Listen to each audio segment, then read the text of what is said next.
आप देख रहे हैं गौरी किरण और हमारे साथ हैं जयप्रकाश विश्वविद्यालय के विभागाध्यक्ष, अंग्रेजी विभाग के विभागाध्यक्ष डॉक्टर प्रोफेसर अमरनाथ प्रसाद। और ये ऑथर भी हैं, कई किताबें लिख चुके हैं, कई बुकें इनका डालेंगे। यदि आप गूगल पर डॉक्टर प्रोफेसर अमरनाथ प्रसाद तो मिल जाएगा, लोग बहुत सारे बुकें मिल जाएंगी इनकी। अभी अभी एक कविता भी महाराष्ट्र के एक विश्वविद्यालय में पढ़ाई जाएगी, कुछ दिन पहले की घटना है। आइए हम इनसे जानते हैं। भारतीय साहित्य की तो हम बात करते हैं तो प्रेमचंद का नाम आता है, रामधारी सिंह दिनकर का आता है, बिहारी की बात करते हैं, कबीर रविदास की बात करते हैं, लेकिन ये अंग्रेजी के प्रोफेसर हैं। तो मैं जानना चाहता हूं कि अंग्रेजी साहित्य में भारतीय ऑथर का क्या योगदान है। कौन कौन ऐसे ऑथर हुए जो भारतीय ऑथर जो अंग्रेजी साहित्य में उनका महत्वपूर्ण योगदान हुआ है, उनके बारे में हमारे दर्शकों को बताएं। धन्यवाद गौरीकिरण.com को, और आपको नागमणि जी बहुत बहुत धन्यवाद। आप हमारे छोटे भाई खुले हैं और मैं बड़ी सौभाग्य की बात है कि हम लोग यूनिवर्सिटी में लेक्चर देते हैं, लेकिन आज मैं पैतृक गाँव आया हूँ और इस तालाब के किनारे बैठकर आप इससे प्रश्न कर रहे हैं। आप चूंकि पत्रकारिता किए हुए हैं और पत्रकारिता में पारंगत हैं, और शायद इसलिए आप इस तरह के इतने गंभीर टॉपिक जो है आप रेज कर रहे हैं, बहुत खुशी की बात है। और यह ऐसा टॉपिक है जो विद्यार्थियों को भी जानना चाहिए, खासकर जो आजकल इंटर में भी पूछता है और उनसे क्लास में तो पढ़ना ही है। इसको जो आप टॉपिक कर रहे हैं, इसको पहले इंडो एंग्लियन राइटिंग कहा जाता था। Indo Anglian writer, Indo Anglo Indian writers. अब आजकल इसका नाम हो गया है Indian writing in English, Indian writing in English. हाँ, अब इसी में अलग अलग विधाएं हैं, जैसे इंडियन राइटिंग इन इंग्लिश में Indian poetry in English, Indian drama in English, Indian novels in English, Indian autobiographies in English, इस तरह के कई विधाएं हैं। तो बहुत बड़े बड़े ग्रेट राइटर हमारे भारत में हुए हैं जिन्होंने अंग्रेजी भाषा में लिखी है। रविन्द्रनाथ टैगोर का आपने नाम सुना होगा, जिनको नोबेल प्राइज मिला और बहुत बड़ी प्राइज है। यहाँ पर बहुत बड़े बड़े बुकर प्राइज भी प्राप्त हुए हैं। अरविंद अडिगा को मिला, सलमान रशीदी को मिला, अरुंधति राय को मिला हुआ है ना, और किरण देसाई को मिला है। और यहाँ पर एक बहुत बड़े राइटर भारत के हुए और त्रिनिदाद में जाकर बसते हैं, वो वीएस नेपाल, है ना, विद्याधर श्रीधर नेपाल। तो त्रिनिदाद के नागरिक हो गए, लंदन में उन्होंने पढ़ाई की और उन्होंने बहुत से नॉन फिक्शन लिखा है। हाउस फॉर मिस्टर विश्वास, उसको नोबेल प्राइज मिला था। उसी तरह उनकी कई रचनाएं हैं और उनको बुकर प्राइज और नोबेल प्राइज दोनों मिला है। भारत के ही लेखक हैं, मूल निवासी भारत के हैं, लेकिन जैसे पहले लोग खेती करने के लिए और बंधुआ मजदूर की तरह जो मॉरिशस में चले गए, तो उसी तरह वो गए और भारत में उन्होंने 3 बार उन्होंने यात्रा की और जब जब आए उन्होंने भारत पर कई किताबें लिखी, जबकि कुछ किताबें कंट्रोवर्शियल है, वो अलग विषय है। तो आपका कहना बहुत जायज है। यहाँ भारत में बहुत बड़े बड़े राइटर हुए हैं। और जैसे सबसे पहले लीजिए तो 1935 में यहाँ एक मुल्क राज आनंद है, एम आर आनंद जिसको कहते हैं, वो एक बहुत बड़े मतलब नॉवलिस्ट हुए और कहानीकार भी हुए और किसी साधारण इंग्लिश लेटर राइटर से वो कम नहीं थे। और ई एम फॉस्टर जो बहुत बड़े नॉवलिस्ट थे, उनसे उनकी दोस्ती थी और इंग्लैंड में जब गए तो उन्होंने भारत में पहला जो है एक नोवेल लिखा जिसका नाम है अनटचेबल। अब देखिए, अनटचेबल नोवेल जो है अछूत पर है, अछूतों पर है। उस समय भारत में जाति प्रथा, धर्मवाद, कट्टरवाद, संप्रदायवाद चरम सीमा पर थी। तो किसी पब्लिशर ने उस किताब को यहाँ नहीं छपा इंडिया में। इसका कारण ये था कि उसका जो नायक था, अनटचेबल नोवेल का जो नायक था, बाखा जो हीरो है, वह एक मेस्तर है लड़का जो मैंने शेड्यूल कास्ट से बिलोंग करता है। और उसको लोगों ने, पब्लिशर ने कहा कि भाई ये तो हीरो कैसे हो सकता है इसमें। और लेकिन देखिए क्रांतिकारी कदम उन्होंने उठाया और उन्होंने कहा कि नहीं, मैं अपने नायक को उसी को बनाऊंगा। और एक दिन की कहानी थी। यहाँ जब पब्लिशर ने नहीं छापा तो फिर वो इंग्लैंड में वहां पर पब्लिशर रेडी हुए, वो भी ई एम फॉस्टर के फॉरवर्ड लिखने पर। ई एम फॉस्टर बहुत बड़े नॉवलिस्ट है जिन्होंने पैसेज टू इंडिया लिखा है और उन्होंने क्या किया, फॉरवर्ड लिखा जो 2-3 पेज में फॉरवर्ड है। फॉरवर्ड लिखने से ही इतना ज्यादा क्लिक कर गया कि वो वहां पर नोवेल छप गए 1935 में। और वो एक क्रांतिकारी नोवेल है और उसने भारत को एक नई मार्गदर्शन दिया है, न केवल फिल्म में बल्कि स्टाइल में, लैंग्वेज में, टेक्निक में अलग अलग तरह का उन्होंने काम किया है।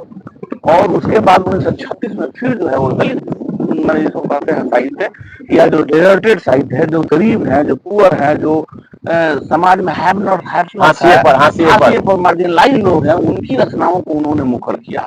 ही raised the voice of the voiceless, जो वॉइसलेस हैं उसको उन्होंने हाईलाइट किया।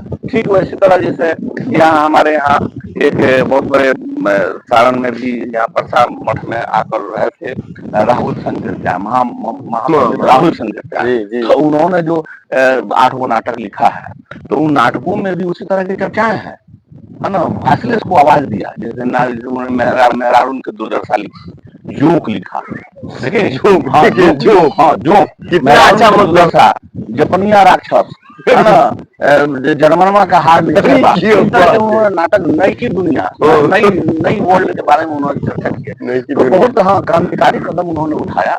और वॉइसलेस जो लोग थे, जो गिरे हुए लोग थे, जो हाशिए फेंके हुए लोग थे, उनको उन्होंने किया। इसका सबसे बड़ा क्रेडिट उनको जाता है, पहले पर मैं जानता हूँ, मुल्क राज आनंद थे, बहुत बड़ा क्रेडिट जान लीजिए। 1935 में लिखी गई, फिर 1936 में उन्होंने एक और क्लासिक नोवेल लिखा, कूली, जो कूली और समझे शब्द ही है कूली, तो कूली के जीवन पर है। उसके बाद 1936-37 में उन्होंने एक और क्लासिक नोवेल लिखा, जो मजदूर जो बाहर जो चाय के बागान में काम करते थे असम में, तो उनके जीवन पर उन्होंने लिखा two leaves and a bird, ये मुल्क राज आनंद का, हाँ, two leaves and a bird. तो इस तरह वो एक महान माने इतना समृद्ध मतलब उनका साहित्य है। हाँ, उसी तरह उस जमाने में 3 माने ग्रेट राइटर थे, पैरल माने जाते थे, राजा राव, मुल्क राज आनंद और आर.के. नारायण, जिनको हम लोग अंग्रेजी में त्रिदेव कहते हैं। और तीनों का अलग अलग फील्ड है। संक्षेप में जान लीजिए कि मुल्क राज आनंद ने गरीबों की आवाजों को ऊपर उठाया, उनका विषय वस्तु समाज है, गरीब है, और उनकी चेतना को हाईलाइट किया। दूसरी तरफ मुल्क राजा राव ने फिलोसफिकल रचनाएं लिखी है, मतलब अध्यात्म भरा हुआ है, उनकी रचनाओं में आध्यात्मिक दर्शन मिलता है, ठीक है ना, उसमें थोड़ा फिलोसफिकल है और लिंग्विस्टिक्स एस्पेक्ट ज्यादा है, वो थोड़ा सा डीप है समझना। उनका द सर्पेंट एंड द रोक नोवेल है ना, द कैट एंड शेक्सपियर है, और कांथा पूरा बहुत अच्छी नोवेल है, कांथा पूरा उससे कोरिलेट कर सकते हैं मुल्क राज आनंद के कैरेक्टर से। नहीं थोड़ा बहुत अलग है, मैं बताया ना कि इनके जो पात्र हैं वैसे नहीं है, गरीब घर के पात्र नहीं, पात्र इनके गरीब के नहीं, अलग चीज है, ये फिलोसफिकल होता है इनका। और उनका जो है गरीबों से नीचे तबके के लोग जो है मिडिल क्लास लाइफ से बिलोंग करते हैं, मतलब नीचे के जो गिरे हुए लोग हैं उनका वर्णन करते हैं। लेकिन आर.के. नारायण जो है एक ऐसे नॉवलिस्ट हैं जो शेक्सपियर की तरह हम कह सकते हैं कि वो किसी भी, न तो वो arts for the sake of arts के लिए है और न तो arts for the sake of life के लिए, मतलब कला कला के लिए होना चाहिए, अभी कला जीवन के लिए होना चाहिए। तो उनका मेन भाव है कला कला के लिए होना चाहिए, मतलब उन्होंने किसी के पक्ष में नहीं बोला, उनका कोई भी कैरेक्टर जो है माउथ पीस नहीं है, वो समाज का मैंने ऐसा नहीं कि मिरर ऑफ द सोसाइटी का नहीं है, वो कहानी जैसे चल रही है वो स्वतः भाव में लिखते जाते हैं, बड़ी फ्लो होता है, लैंग्वेज में तो इतना चार्म है कि इसके जवाब नहीं। उनका प्रसिद्ध नोवेल जो द गाइड है, उस पर फिल्म भी बनी है, देवानंद और वहीदा रहमान की, देखिए कितनी तेरा कौन है वहाँ फिर जाएगा कहाँ, ये बहुत मैंने फेमस गाना है, आप जान लीजिए। एस.डी. बर्मन, सचिन देव बर्मन वो संगीतकार थे, उन्हीं की गीत है ये। वहाँ कौन है तेरा मुसाफिर जाएगा कहाँ, दम ले लो घड़ी भर, ये छैया पाएगा कहाँ, इसी गीत से वो फिल्म शुरू होती है, ठीक है ना।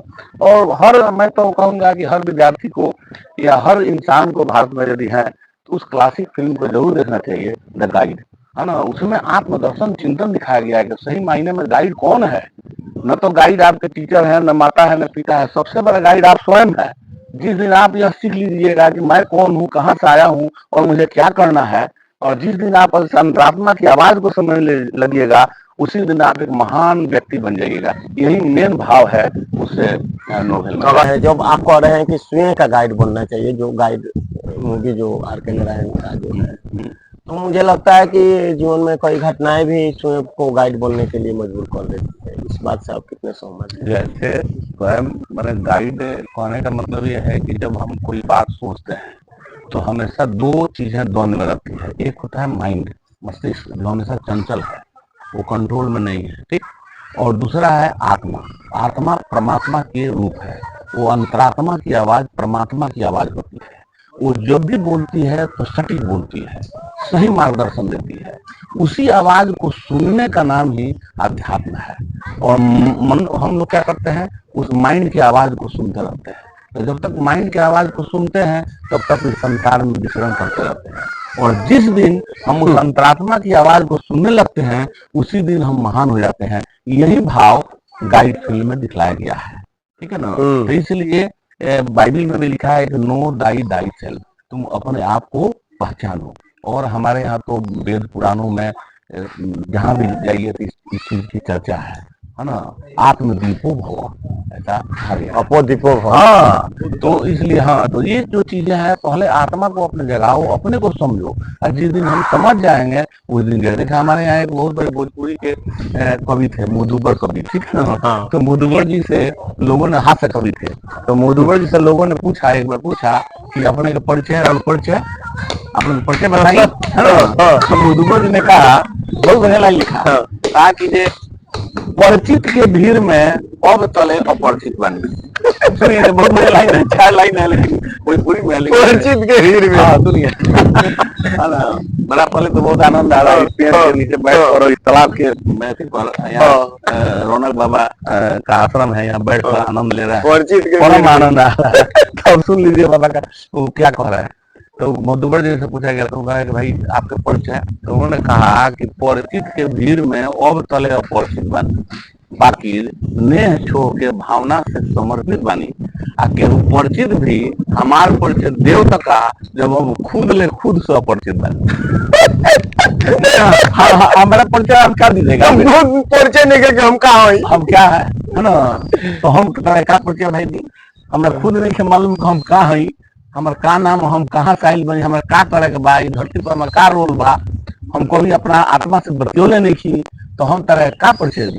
कितना मुझे लाइन है कि परिचित के भीड़ में अब तले अपरिचित बन। अभी तक ले मैंने सब लोग परिचित बा, लेकिन हम खुद नहीं अपरिचित बन।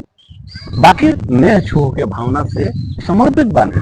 आके परिचित भी, जैसे हमारा बहुत करीबी फ्रेंड है, अभी हमको परिचय दे रहे हैं कि ये है प्रोफेसर अमरनाथ प्रसाद जयप्रकाश विश्वविद्यालय अंग्रेजी के विभागाध्यक्ष। यह जो है ऊपर से जानने के लिए है, आध्यात्मिक भाषा में यह परिचय मेरा नहीं हुआ। जिस दिन हम समझ लेंगे अपने आप को, वही परिचय है ना।